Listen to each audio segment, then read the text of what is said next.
Bonsoir à tous, bienvenue dans le Journal de l'Afrique. Voici les titres. Un discours à la nation qui se voulait combatif devant le Congrès en RDC. Joseph Kabila dénonce l'ingérence de la communauté internationale et met en garde contre une prise du pouvoir par la force. De son côté, François Hollande appelle quant à lui au respect des délais constitutionnels pour la tenue de la présidentielle. Une manifestation anti-Bolloré au Cameroun. Paysans et riverains dénoncent leurs conditions de vie et de travail dans les plantations de palmiers et d'EVA. Ils disent non à la déforestation et aux spoliations de terres. Des thèmes évoqués lors de la conférence de l'ONU sur le climat, la COP22 à Marrakech. Les chefs d'État africains sont venus en nombre pour réclamer notamment les financements promis à Paris. Vous entendrez le président du Niger, Mahamadou Issoufou, interrogé par Marina Bertsch. Un discours de 45 minutes, il était très attendu. Le président congolais s'exprime rarement et le contexte politique est tendu autour du report de la présidentielle fixé à fin décembre par la Constitution mais reporté à 2018.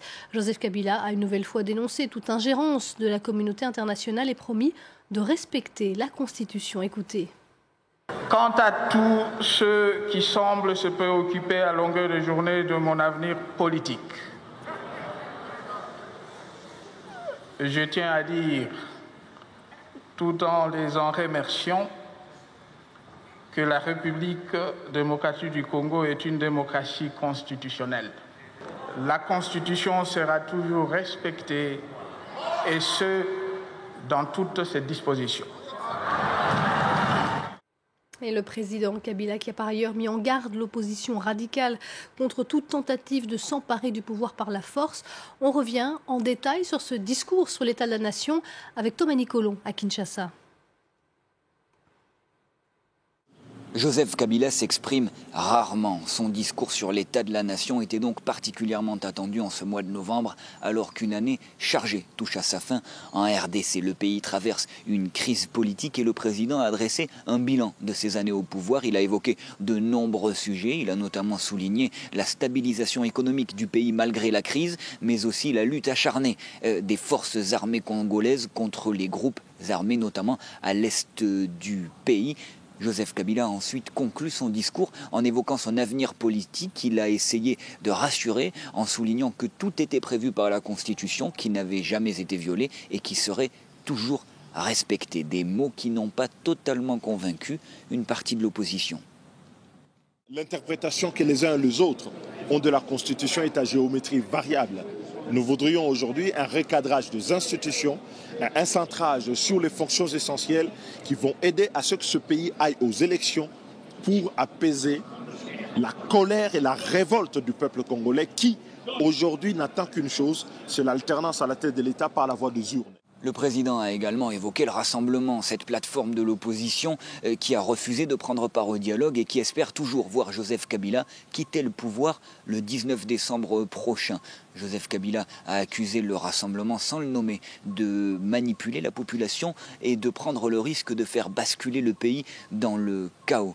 Joseph Kabila a également évoqué les relations de la RDC avec l'extérieur. Il a fait appel aux Congolais et à leur vitalité afin de faire respecter l'indépendance et la souveraineté du pays. Cette souveraineté est notre droit, a-t-il dit. Avant de conclure, nous serons intransigeants sur ce point-là.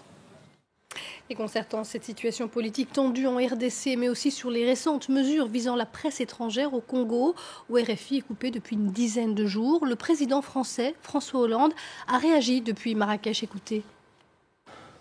Chaque fois que la liberté de l'information est mise en cause, c'est pour nous, la France, un sujet d'alerte. Donc, nous l'avons dit. Ensuite, par rapport à la République démocratique du Congo, il y a une constitution, elle doit être respectée. Il y a une fin de mandat. Elle doit correspondre à une fin de mandat. Et voilà pour un extrait de cette interview exclusive accordée à France 24 RFI et TV5 Monde depuis donc Marrakech. 1 an et demi après le début de la crise au Burundi, la FIDH dresse un bilan macabre de la situation dans un rapport de 200 pages assorti d'une fausse bande-annonce de film. L'organisation dénonce une répression aux dynamiques génocidaires. Se basant sur de nombreux témoignages, elle décrit un État totalitaire. Torture, arrestation, exécution, la répression aurait fait plus de 1000 morts. La réponse des autorités burundaises n'a pas tardé via Twitter. Voilà ce que dit Willy Nyamitwe, le conseiller à la présidence. Si le ridicule tuait, la FIDH serait morte et enterrée. Mais avec ça, je pense qu'elle ne se relèvera plus. On ne joue pas avec le Burundi. Fin de citation. Au Nigeria, plusieurs milliers de personnes expulsées de leur habitat de fortune ont manifesté dans les rues de Lagos ce mardi. Elles réclament une aide au logement auprès du gouverneur de la ville. Évoquant des risques de sécurité, le gouvernement a décidé de nettoyer de ces bidonvilles cette mégalopole de 20 millions d'habitants. Depuis le 9 novembre, 30 000 personnes ont été ainsi chassées de leur habitat. Puis au Cameroun, il y a eu de nouvelles manifestations anti-Bolloré dans l'ouest du pays. Les salariés des plantations de la Socfin, dont le groupe français est l'un des actionnaires, sont très remontés. Ils dénoncent leurs conditions de vie et de travail dans ces plantations de Dizangué, mais aussi la déforestation et la spoliation des terres. Florence Gaillard. Des paysans et des riverains en colère. Lundi, ces Camerounais ont marché jusqu'à la préfecture de Dizangué et empêché le travail sur les plantations de palmiers et d'EVA. En cause, le blocage du dialogue avec la Socfin, ce groupe belge qui réalise d'importants bénéfices au Cameroun par sa filiale, la Safacam. Si nous nous sommes levés tous ce matin, c'est parce qu'on en a marre. Nous sommes tellement marginalisés par ces expatriés. Plus de 110 ans d'existence dans une localité telle que la nôtre. Nous ne bénéficions de rien, aucun appui de Safacam. L'emploi des jeunes, il n'y en a pas. L'électricité non plus. Parmi les principaux visés, le français Vincent Bolloré, dont le groupe détient 38% de la Socfin. En 2013, il avait été interpellé par des paysans africains. Il avait alors promis de se saisir du problème. Mais depuis, il affirme que c'est l'actionnaire principal, Hubert Fabry, qui a toute compétence sur ses activités. Le groupe Bolloré salue aussi les investissements de la Socfin pour le développement d'écoles et d'hôpitaux au Cameroun. Un comble pour les riverains. Ces expatriés nous mènent un jeu de dupes. Plusieurs fois, nous nous sommes rapprochés auprès des dirigeants de ces sociétés. Ils nous ont rejetés. On a sollicité l'arbitrage de nos administrateurs. Ils nous ont rejetés. Les manifestants dénoncent le mauvais traitement de la population, mais aussi la déforestation et la spoliation des terres par la Socfin, une société dont les pratiques environnementales sont contestées par des ONG belges et françaises.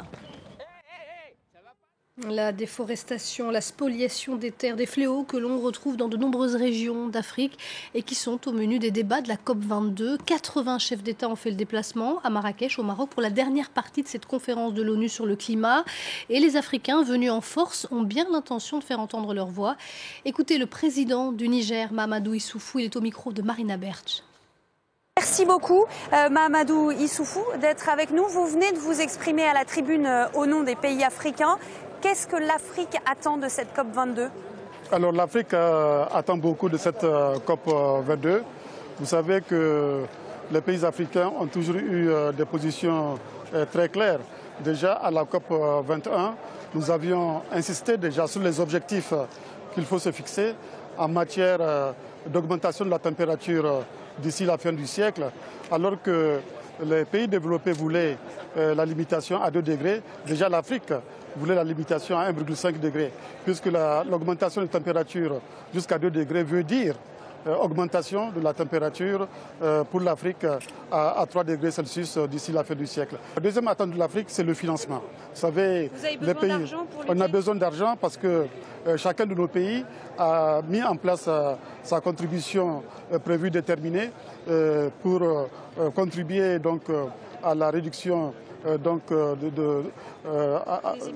des effets du changement climatique.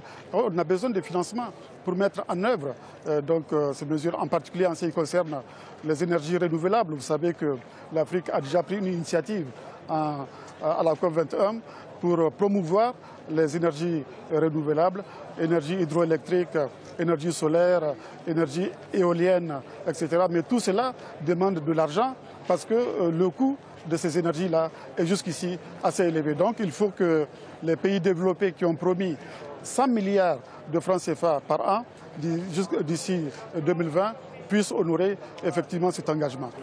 Alors demain aura lieu ici à Marrakech un sommet africain. Est-ce que vous pouvez nous dire ce qui sera à l'ordre du jour et ce qui est important pour vous? Il y a 10 milliards de dollars qui ont été promis pour les énergies renouvelables.